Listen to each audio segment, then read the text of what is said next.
pagtitinda ng gulay o sa pagtitinda ng mga sa tindahan. Ikaw ang manguna, Panginoon, sa lahat ng desisyon. Dahil alam ko, pag ikaw ang nauna sa aking desisyon, ako ay hindi mabibigo. Salamat, Panginoon, sa buhay na walang hanggan. Ako ay anak ng Diyos na nananampalataya sa iyo, Panginoon. Ang aking pangalan ay itala mo sa aklat ng buhay, Lord God. Ito po sabihin natin, aking binibigilan, sinasawata, winawasak ang gawa ng Diablo, Satanas, ang mga negatibong spirito ay aming pinapalayas sa aming buhay. And Lord, cover us with your most precious blood.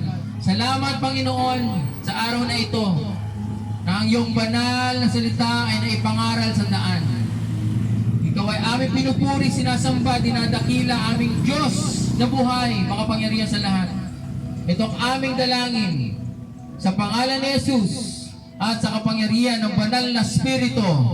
Ang lahat ay magsabi ng Amen and Amen. Hallelujah. Palakpakan natin ang Panginoon.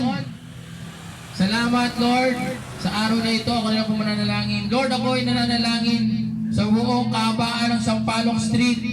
Lord God, gamitin mo ang Word of Life Worship Center para maibahagi ang iyong banal na salita.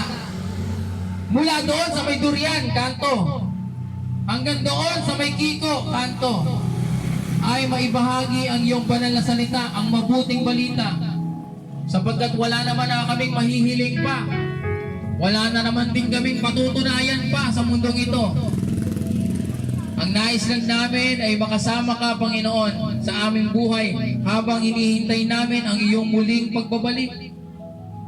Kami ay hihanda mo, Lord God. Kami ay laging manalangin at magbasa ng Biblia.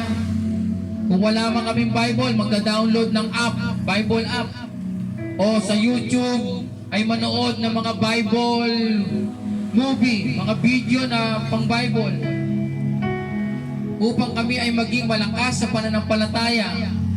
Inaanyayahan ko po kayong lahat sa Word of Life, alas 10 ng umaga bukas. Huwag po kayong mahiya. Hindi po kayo pupunta dyan para sa akin o para sa kung sino man.